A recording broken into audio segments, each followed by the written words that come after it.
Sobre a derrota do Palmeiras para o Fortaleza, Pascoal mandou o papo, você vai ver agora. Então já deixa sua inscrição aí no canal garantida e já comenta aí também se você concorda ou não com ele. Olha só o que o Pascoal falou depois. Aliás, o Zinho também tem uma declaração aí forte, hein? Veja só o que eles falaram. Pessoal aqui falou que não tinha jogo fácil no Castelão não, hein? Mas eu não imaginava que fosse ser um placar tão elástico assim também, Zinho. 3-0 pro Fortaleza contra o Palmeiras, Tetra. Sem dúvida, né? Começa já com essa jogada aí, lançamento do Pikachu. Lucero vai pra cima. Olha que lançamento, hein, do Pikachu, que jogou muito bem. E o Lucero no individual, né? Qualidade, capacidade dele é mérito do atacante, né? Não vejo falha de ninguém, não. E encaixou bem o jogo, né? Competiu muito bem. Fortaleza lá dentro é muito competitivo, é difícil mesmo. E os gols bonitos, né? Que saíram. Então o Palmeiras, o treinador optou, né, por fazer uma formação tática um pouco mais defensiva, vamos dizer assim, né? 2 lateral direito pelo lado direito, um que é lateral / meia pelo lado esquerdo, que é o Caio Paulista, que para mim foi uma surpresa, né? Começando o jogo, muito mais ali, porque do outro lado já aconteceu muito isso. Mike com Marcos Rocha. O Gabriel Menino sente um problema, né? Tem uma indisposição, sai, é substituído, entra o Flaco Lopes. O Palmeiras no primeiro tempo até competiu mais, acho que, né, tentou, brigou. Quando volta para o segundo tempo, que o Abel faz mudanças, né, que a gente até pensa assim, vai ficar agora mais solto, vai buscar mais o jogo, sofre um contra-ataque e o Pikachu também serve ao Lucero, que faz um outro golaço. Aí 2-0, aí o Palmeiras sumiu do jogo, não encaixou. As mexidas do Abel, que ele tenta colocar o time pra frente, faz o time ficar mais exposto, né? Que ele tira zagueiro, tira um lateral, bota atacante. Olha isso. Nitidamente o time não ficou confortável. Aí olha esse gol aí. Vem lá de trás, conduzindo a tabelinha, o Estevão ficou na tabela, ganhou na corrida do Mike, que fica como lateral direito. Golaço, né? O Bruno Pacheco é muito bom jogador, sempre está figurando ali, brigando por bola de prata. Faz um golaço, o Fortaleza foi melhor, foi superior. Agora, se você olhar para a estatística, quem de repente não vê o jogo, eu assisti o jogo, né? Quem não viu o jogo, só pega ali, vai estudar o jogo e fala assim: o Palmeiras teve mais posse de bola, Palmeiras finalizou mais. Mas as finalizações, teve até algumas chances, mas o que o Fortaleza fez foi mais efetivo, foi mais contundente naquilo que ele fez ali na frente, quando ele buscou o ataque, né? Sim. Criou as jogadas, mais ações, aí como a gente está vendo. Então eu acho que a vitória é justíssima. O Pascoal vai falar aí, diz que apanhou, né, bem apanhado. Eu não vi dessa forma, não. Perdeu. Fortaleza foi melhor. Mas muito pelo Abel trabalhar o time pensando na segunda-feira. E ele tem o direito disso. Acho que o Abel tem crédito para isso. Já fez isso e deu certo. E ontem não deu. O time não foi bem, principalmente no segundo tempo. Eu nunca vi o Palmeiras dobrar 2 laterais ao mesmo tempo. 2 na esquerda e 2 na direita. Simultaneamente. Essa é a primeira vez que eu vejo. Eu nunca vi o Palmeiras tirar tirou o zagueiro. Ele já jogou. Em alguns momentos, começar o jogo. Você já jogou ali? Começar o jogo com dobrando 2 laterais. Essa foi a surpresa pra mim. Essa foi a surpresa. Dobrando 2 laterais. E jogar o tempo todo dobrando 2 laterais, pra mim, eu nunca tinha visto. Virar o primeiro tempo. Ele mexeu mal também, né, Pascoal? Quando ele tira o Naves. O Naves errou na bola, que saiu o primeiro gol do Fortaleza. É verdade. O passe saiu ruim, o Pikachu pegou aquela batida bonita na bola, botou o Lucero para fazer o gol. Perfeito? Sim. Tira o Naves, bota um lateral de zagueiro que não tem velocidade para acompanhar atacante e passa o Mike para o lado de lá, para o Mike fazer a ala completa. Aí tira o zagueiro, tira o lateral que era zagueiro, bota o Mike para lateral e aí bota o menino para fazer o corredor completo, para marcar o lateral. Aí o Bruno... Ele foi abrindo espaço. Aí o Bruno entra desfilando no terceiro gol. Foi um baile o time do Fortaleza ficou com 32% de posse de bola, deu um baile no Palmeiras. Foi um nó. O Palmeiras não teve capacidade de finalizar de maneira correta. Os 2 melhores momentos do Palmeiras foram no primeiro tempo. Com o Gabriel Menino, uma cabeçada e um chute que passou perto do gol. Demais, teve a falta do Veiga no finalzinho do jogo. Sim. Palmeiras não teve criatividade, não teve iniciativa. Palmeiras não jogou nada. Não jogou nada. Pascoal, você acha que... Eu sou o número 2 de gostar do Abel. Mas ontem ele caprichou. Então, você acha que teve uma percepção ali errada no sentido de, assim, um elenco muito superior ao Fortaleza, uma distância muito grande na tabela e que poderia vencer mesmo sem usar os principais jogadores? O famoso salto alto, para a gente transferir no português, claro? Eu acho que não é salto alto. Mas mesmo assim, o Palmeiras ainda pode perder 3 jogadores. O Murilo saiu machucado. Não sei como é que o Gabriel Menino vai ficar, pode ser até 4. O Gabriel Menino deve se recuperar, né? Perdeu o Rony com cartão amarelo. E o Aníbal. E o Aníbal com cartão amarelo. Pode perder até 4 pro Clássico. Sim. Né? Então também não adiantou. Agora vou fazer uma perguntinha para a senhora. Quem é que joga de primeiro volante? Tira o Aníbal, vai jogar o Fabinho. E o Richard Rios está convocado. Não, vai jogar o Fabinho com o Zé... O Zé Rafael. O Zé Rafael. O Zé vai ser colocado para trás ali. Não sei, eu acho que vai jogar o Fabinho com o Zé Rafael. Pode ser uma possibilidade. Mas o Zé já jogou bem também de primeiro. O Rafael já fez primeiro volante. E bem. Muito bem. Você joga bem o meio todo. Vamos colocar o Zé, ele funciona. Para completar, o Palmeiras CV, o treinador foi mal, e ele reconhece que foi mal. Tem o momento da partida que vai a imagem dele, ele está agachado, olhando para o céu assim, ele deve estar... Eu imagino que ele pensou, nossa, olha o tanto que eu fiz, olha o tanto de coisa errada que eu fiz. Olha o tanto de coisa errada que eu fiz. Abel, eu sou o número 2 dos seus fãs. Mas ontem você caprichou no tudo errado. A gente vai ouvir, porque ele fala em acidente de percurso, mas antes eu queria te ouvir, dona... Só porque, assim, as visões diferentes, né, do Zinho e do Pascoal sobre o jogo, eu tive uma percepção de um mérito do Vojvoda, assim. Muito. Pelo seguinte, quando sai a escalação... Talvez ele tenha ficado tão surpreso quanto eu do Zé Rafael não estar jogando. Ele explora muito bem aquele espaço ali por dentro. Ele coloca o Hércules para ser esse cara efetivo. O moleque joga bola. Joga bola. E ele tem uma hora para fazer isso, que é o momento que ele sai a escalação até o jogo começar. Eu acho que ele aproveitou muito bem também a maneira como ele conhece o próprio grupo para modificar talvez o que ele tinha de planejamento. Não, falar do Vojvoda é falar de um dos grandes trabalhos que a gente tem aqui no futebol sul-americano. Não tô falando nem de futebol brasileiro, não. Futebol sul-americano. Por isso que a gente falou ontem aqui, quem estava vendo o programa sabe, o jogo mais complicado era do Palmeiras.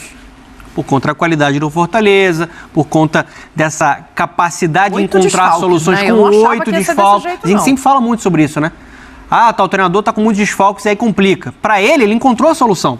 Ele soube explorar a fragilidade que o Palmeiras ontem, né, acabou apresentando dentro de campo. Tem muito mérito, não só no Hércules, o Pikachu muito bem, gera muito jogo, cara importante demais, né, nessa era vitoriosa do Leão, né, ali pelo lado direito. O Lucero, de novo, com uma temporada muito artilheira, já era um grande goleador no Chile, no Colo-Colo, e está sendo um grande destaque, um jogador que tem movimentação, tem desmarque, tem a capacidade de finalização.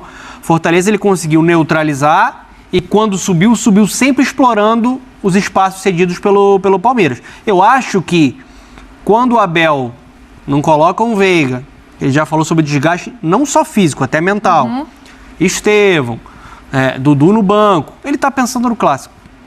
Ele sabe no dia a dia, ele agora... É por isso que eu falo, assim, ele priorizou, e tudo bem você priorizar um clássico como é um Palmeiras e Corinthians. Você não sabe o que é um Palmeiras e Corinthians, né, Pascoal? Entendi. Mas, assim, de certa forma, você entender que com esse grupo você é capaz de vencer o adversário. Eu entendo que ele tenha feito ali uma gestão de minutos do time do Palmeiras, só que quando a gente olha a equipe que ele colocou em campo, é uma equipe pouco agressiva e nem um pouco criativa. Sim. O Caio Paulista foi um investimento alto do Palmeiras, mas até agora complica. Muito complicado. O jogador não está conseguindo se firmar. Poderia ter dado um pouquinho mais de minutos, por exemplo, o Dudu. Fazer ali o lado esquerdo, mas talvez ele esteja segurando até por tudo que aconteceu nessa novela do Dudu. Mas era um Palmeiras muito pouco criativo, né? A dependência na articulação foi do Gabriel Menino, né? Sim. O que foi, Zinho? O que foi, Tetra? Não, acho que o Dudu está muito aquém do que pode render. Dá para perceber isso, eles devem estar percebendo isso nos treinamentos. Houve toda a polêmica, mas eu acho que o acompanhamento ali de treino, para o Abel não estar aproveitando, não colocar tanto, tá bem aos pouquinhos, é que percebe-se que ele está muito abaixo do nível de um campeonato que é muito competitivo. E ontem deu para ver ele domínio, ele escolha da melhor jogada, é o ritmo, são 10 meses, gente. É muito tempo, né, voltando de uma condição grave. Então o Abel é inteligente, a comissão está entendendo que não dá para já com tudo com ele. Não, é aquele projeto do Abel. 3,15 e 3,25.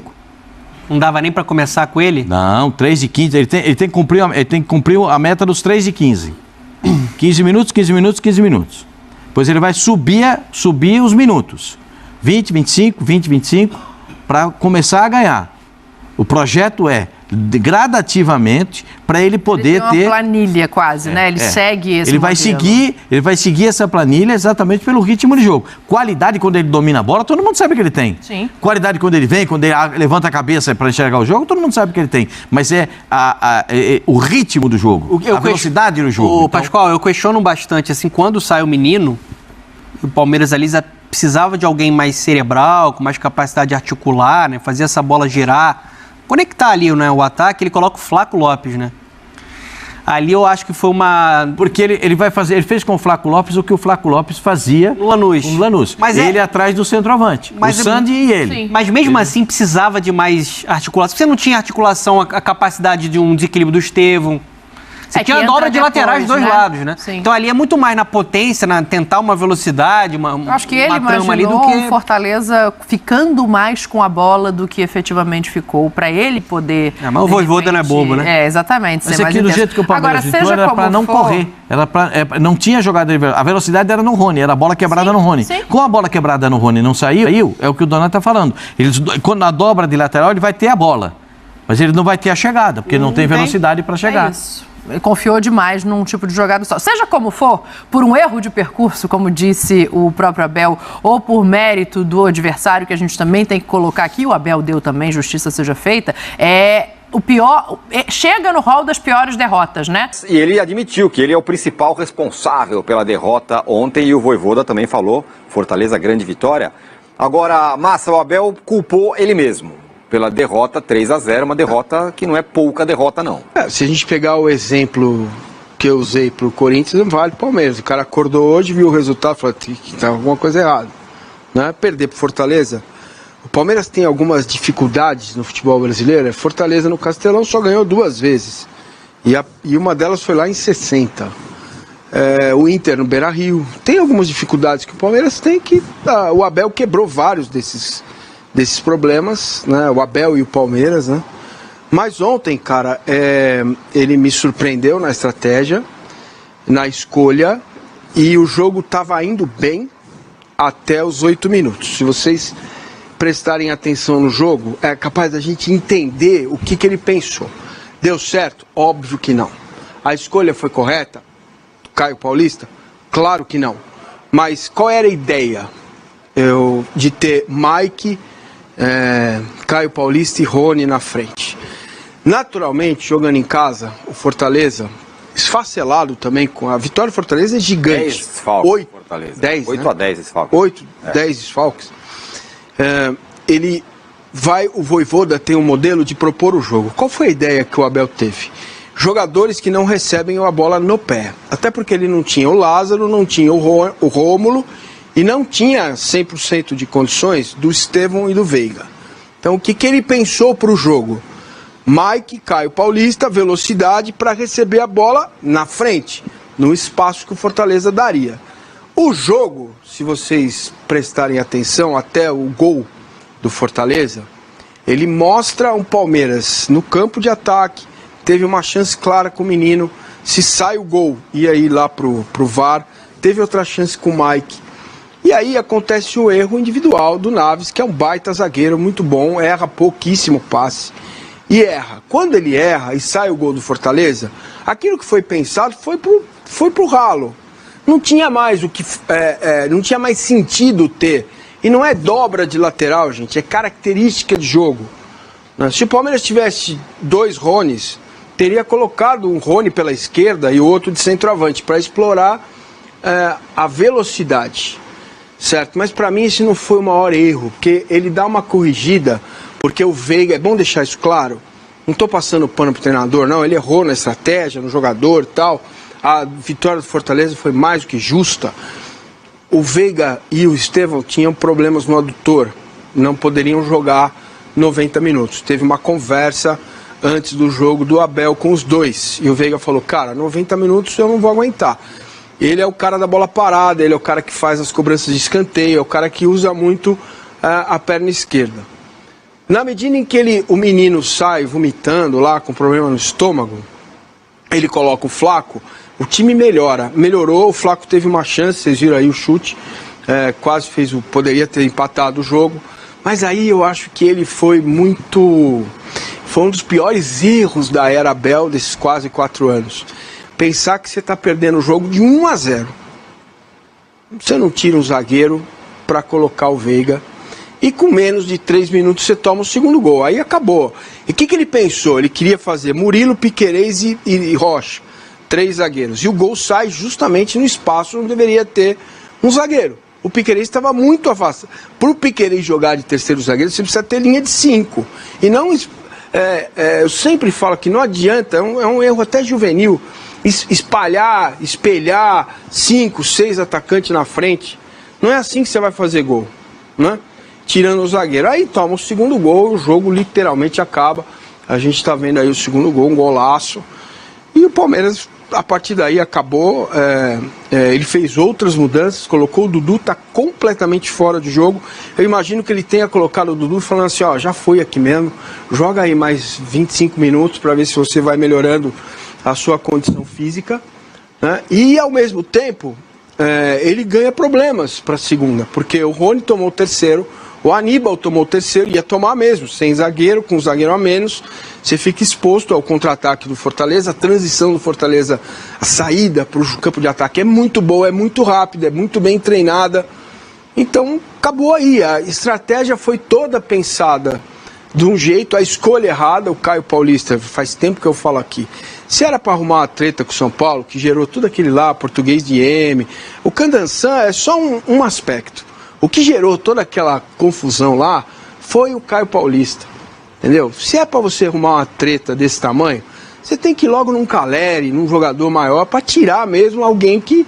O São Paulo está vivendo bem sem o Caio Paulista. É um jogador bom, não é um jogador, meu Deus. E ele no Palmeiras ainda não deu certo. Não está bem, não está desempenhando bem. Ele entrou muito mal. Talvez fosse para dobrar, né? Ou para colocar um jogador com essa característica, talvez fosse interessante pensar no Vanderlan, que vinha entrando, mas aí você teria que jogar com linha de 5, o Palmeiras estava perdendo o jogo. Então, a estratégia foi completamente errada, as escolhas foram mal feitas, as trocas piores ainda, a troca do Naves foi pior, né? Não dá, você estava, um empate, o Palmeiras hoje seria líder. Com um empate, o Palmeiras hoje estaria na frente do Flamengo. Então você, além de não ser líder, além de perder o jogo, você tomou 3 gols, você perdeu a 3ª posição, então foi um desastre. O Palmeiras ontem em Fortaleza foi um desastre. O que esse time tem, a partir de agora, é Murilo com problema no tornozelo, Rony e o Aníbal suspensos para o jogo de segunda contra o Corinthians. Para o banco, para zagueiros, se ele for jogar com 2 zagueiros, se o Murilo não se recuperar, ele vai ter o Naves e o Vitor Reis, que entrou bem também ontem, mas é um menino, você olha para a cara dele e fala, nossa, poderia ser meu sobrinho, sei lá. Então, o Palmeiras criou isso para ele mesmo, né? Quando ele negociou o Luan, achou que os zagueiros poderiam dar conta, o Naves errou, o Gomes está na seleção, e aí ele vai ter que montar uma outra estratégia para segunda-feira. A gente fala mais disso na sexta, mas ontem deu absolutamente tudo errado. Tudo que o Abel pensou para o jogo não funcionou e os jogadores também não, né? Não vamos deixar os jogadores de fora, porque ninguém desempenhou quase nada. Zé Rafael morto em campo, morto no sentido do que não, com aquela vitalidade que a gente conhece, Piquerez, o Marcos Rocha, o time não funcionou. O menino saiu lá com problema estomacal, deu tudo errado. e a vitória do Fortaleza foi justa. O Rafão aqui fala, Vojvoda foi bem ontem. Muita gente falando isso, hein, do Vojvoda nó tático e tal. Quando o Palmeiras pressionou no segundo tempo, ele colocou o Pedro Rocha, que em 2 minutos deu assistência para o Bruno Pacheco. Golaço. O terceiro do Fortaleza. Muita gente falando isso, além dos erros do Abel, como foi bem o Vojvoda, e também sobre essa questão que é a derrota que ainda leva para outro jogo, que tem um monte de gente suspensa aí. O Palmeiras tecnicamente é muito melhor. Vou falar uma palavra aqui para você. O Palmeiras tecnicamente é muito melhor, deu para perceber, do que o Corinthians. O time do Palmeiras os jogadores sabem o que fazer quando tem a bola. O time do Corinthians joga no barata voa. E agora o jogo, para mim, mais delicado é o do Corinthians e Palmeiras pela rivalidade. Mas delicado no sentido de difícil para o Palmeiras? Pode ser difícil para o Palmeiras, mas também pode ficar fácil para o Palmeiras, porque a garotada que está no Corinthians, você não tem mais Gil, você não tem mais o Fábio Santos, que está trabalhando com a gente aqui, você não tem mais os Faz caras... uma falta lá. Você não tem mais os caras cascudos, que nesse tipo de jogo, porque o jogo é no Allianz, né? Então, o jogo é no campo do Palmeiras. Esses caras seguram bem essa bronca. A garotada nova, com todas essas invasões que estão acontecendo, com toda essa pressão do torcedor, que no Corinthians e no Flamengo é diferente de qualquer outro clube, esse tipo de protesto, de ameaça e querendo um impeachment e querendo pedir para o presidente sair, reflete muito lá no vestiário. Um treinador que é jovem, que acho que nunca viveu isso, nem aqui, nem fora, o Antônio Oliveira não viveu isso. Então, eu acho que esse jogo ele é o mais perigoso até a nível de violência, e é um jogo que não vejo, sabe, o Corinthians, a camisa do Corinthians ter o peso que sempre tem para esse jogo específico. Até porque o Palmeiras vem de 3-0. Sim. O Palmeiras vem de uma sacolada lá também que ele não esperava, né? Por essas razões, eu acho que esse vai ser o jogo pra gente assistir, porque vai ser quente o negócio lá. Esse é só na segunda-feira, né? Pra eu ouvir o Breiler, me dá um retrospecto, por favor, de Palmeiras e Corinthians também, pra gente fazer um comparativo aqui.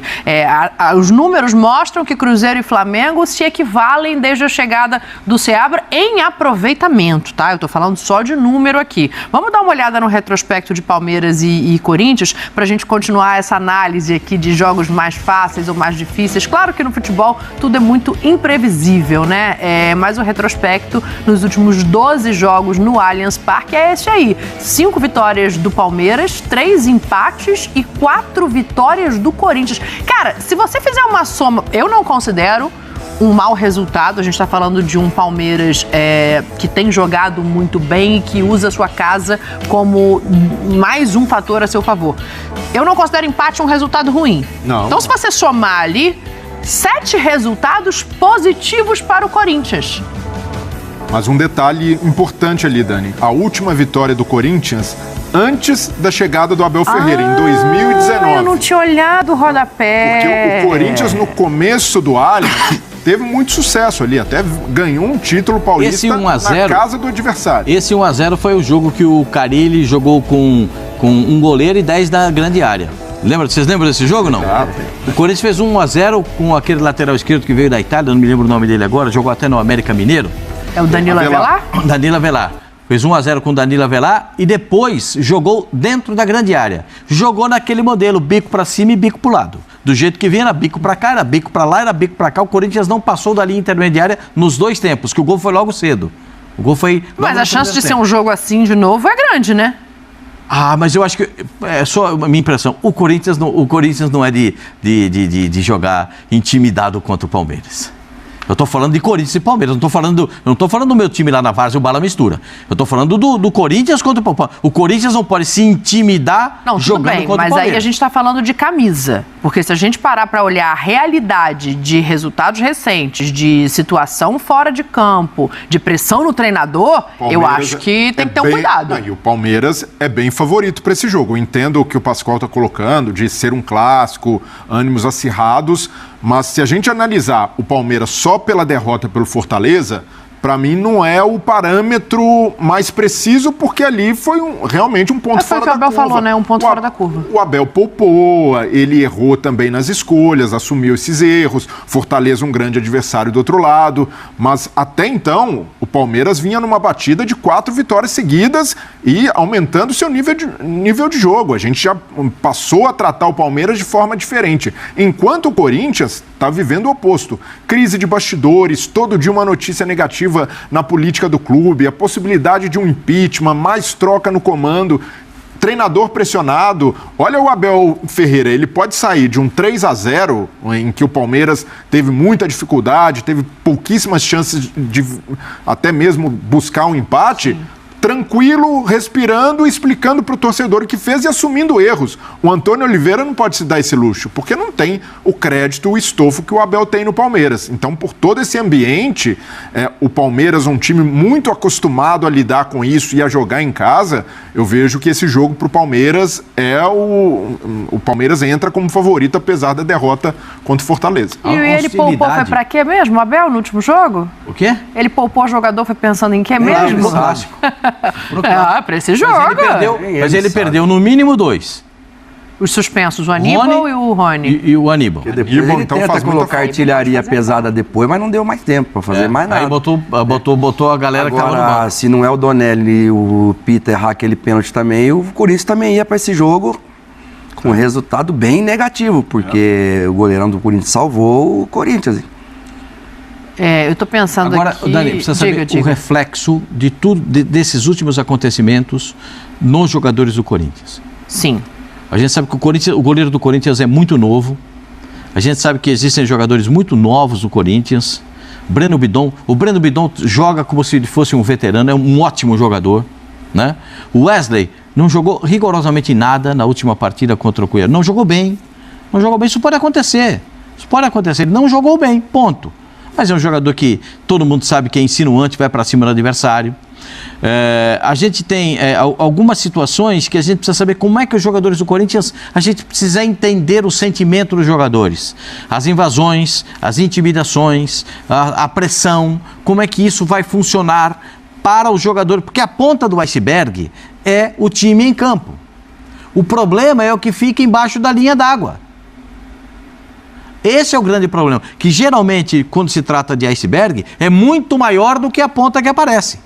Por baixo da água é muito maior. Sim. E esse é o problema do Corinthians. O problema do Corinthians, com as intimidações dos torcedores com o presidente. Ontem o presidente recebeu os torcedores do Corinthians na sala do conselho, né?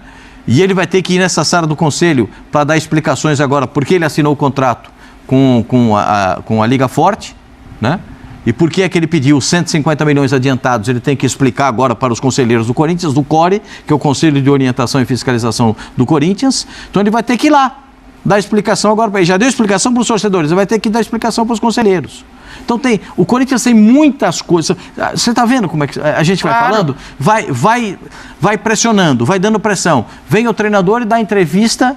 Quer dizer, a mesma entrevista que derrubou o Mano Menezes foi dada pelo Tonhão da Fiel. O Antônio Oliveira cobrou os dirigentes para contratar, cobrou os dirigentes que as contratações que ele queria, essas contratações não virão. Então o que significa dizer? Ele falou para a torcida assim: vocês têm que reconsiderar as suas expectativas. Vocês vão ter que reconsiderar. O que ele queria? Um time para brigar na ponta. Não vai ter. Não. Então ele vai ter um time que vai... algumas situações, porque não serão todas contempladas, vai ter um goleiro, pode ter um volante e tal. É o mínimo que o presidente do Corinthians prometeu 4 contratações para a torcida. E eu acho que ele vai ter dificuldade para fazer as 4 contratações. Porque o que ele tem prometido e tem tido que se desculpar e explicar porque não acontece o que ele promete também não está escrito, né? Agora só uma coisa aqui. 4 jogadores de ponta. Eu acho que o goleiro o Hugo. Ponta? O Hugo, para mim, é bom goleiro. Ele é um bom goleiro. Ele é um bom goleiro. Também. Mas ponta eu entendo outra coisa. Mas não dá para colocar nessa cota de 4 jogadores, porque o Hugo é reposição. Tá saindo perdeu o Cássio, o Carlos Miguel. É o mínimo que você tem de fazer. Então tem que ser 6, porque o Fausto Vera tá indo embora também. Também. Pois é, mas o cálculo é esse. O presidente parte da análise de que o Corinthians, com o que tem hoje, precisa de 4 bons reforços para ser mais competitivo. Se ele está perdendo, reposição não é reforço nessa conta. E o William voltou também por uma situação parecida com essa, de violência contra a família, intimidação. Ele falou, vou embora, vou ficar aqui não. Imagina a garotada nova. Menino, né, que não está ainda entendendo. E o Pascoal falou uma coisa, Dani, que uma expulsão... O Atlético Mineiro não ganharia do Palmeiras para mim, nesse último jogo que foi 4-0, né?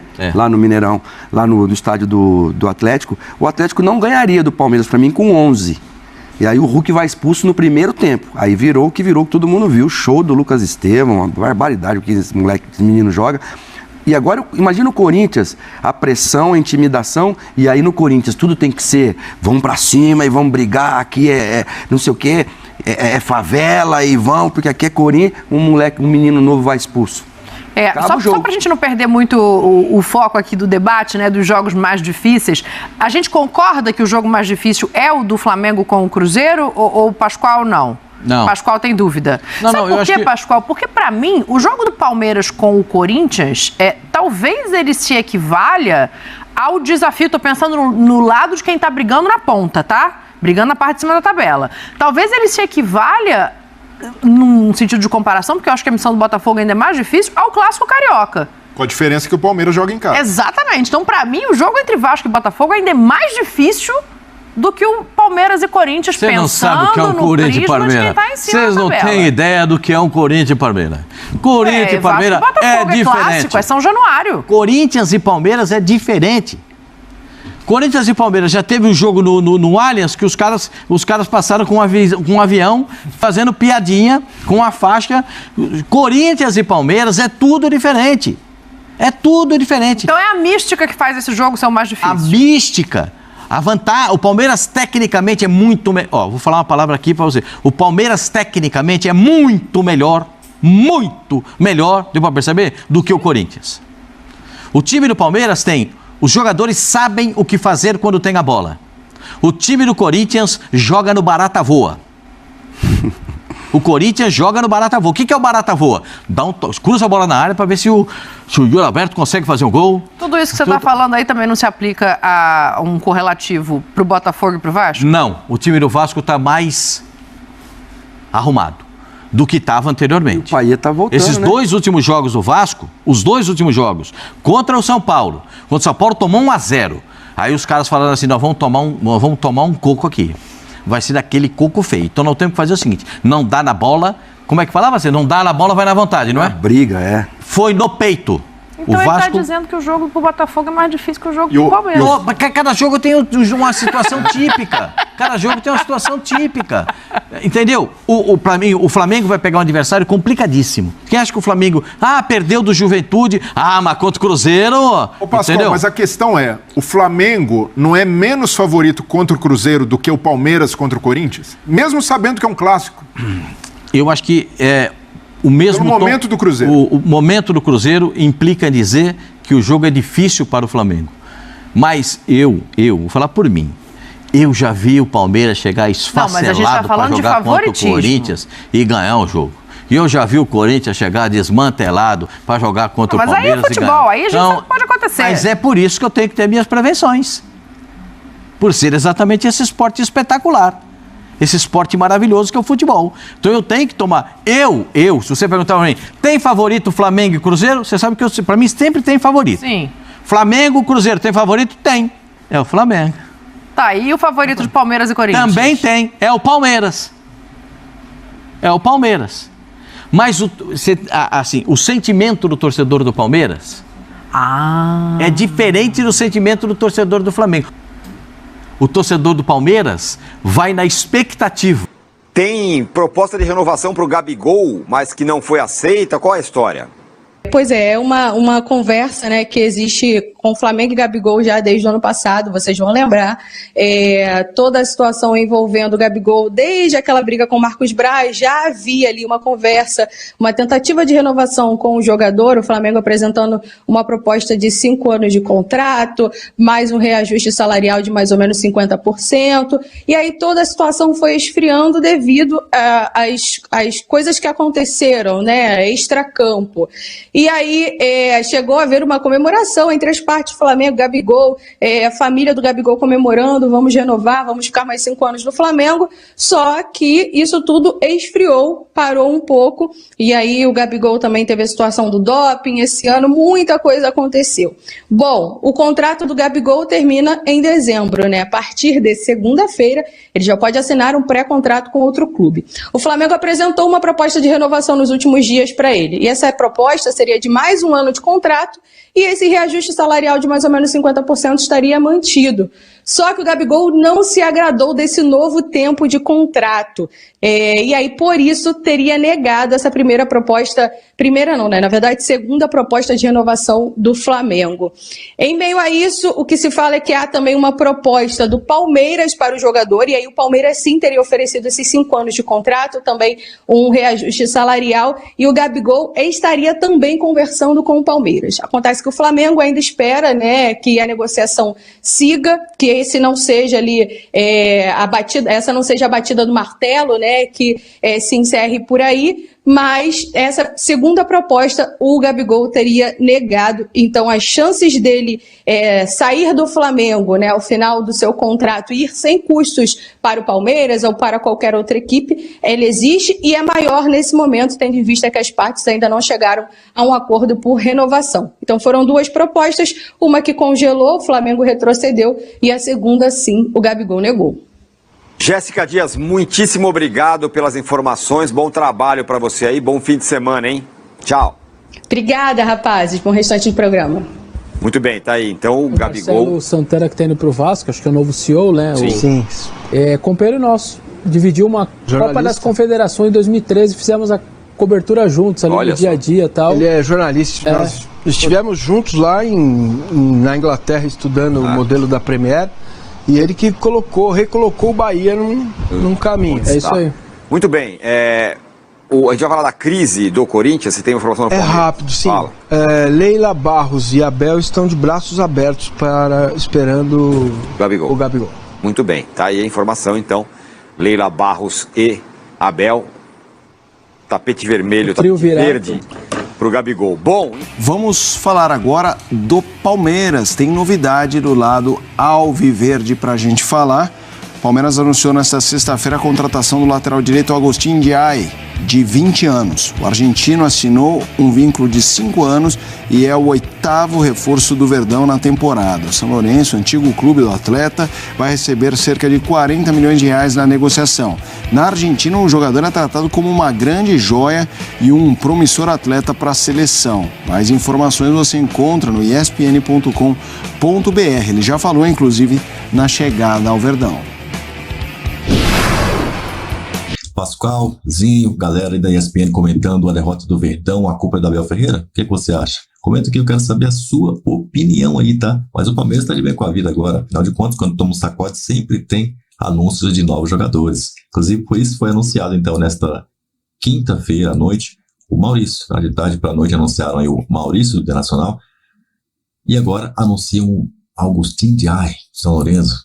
Lateral direito chegou também no Verdão, hein? Agora só falta o centroavante. Esse aí, Tia Leila, pelo jeito não tem outro nome a não ser Gabigol. É o nome do momento no Palmeiras, segundo as más línguas, tá? Então o Abel estaria mesmo de olho em Gabigol e Leila Pereira estaria também ali com um cheque já para assinar. Só que tem vários entraves ali. E como eu falei para vocês, acho que isso não vai acontecer por agora. Talvez lá para 2025, na janela de dezembro, ali para janeiro, pode até ser. Mas agora, duvido que isso vá acontecer, tá?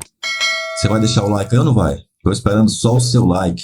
Claro que você já conferiu e está inscrito aqui no canal e também já deixou o seu comentário. Por isso mesmo você vai agora, então, clicar aqui nesse vídeo que está aparecendo aqui do lado para ver as novidades do Verdão. Avante palestra!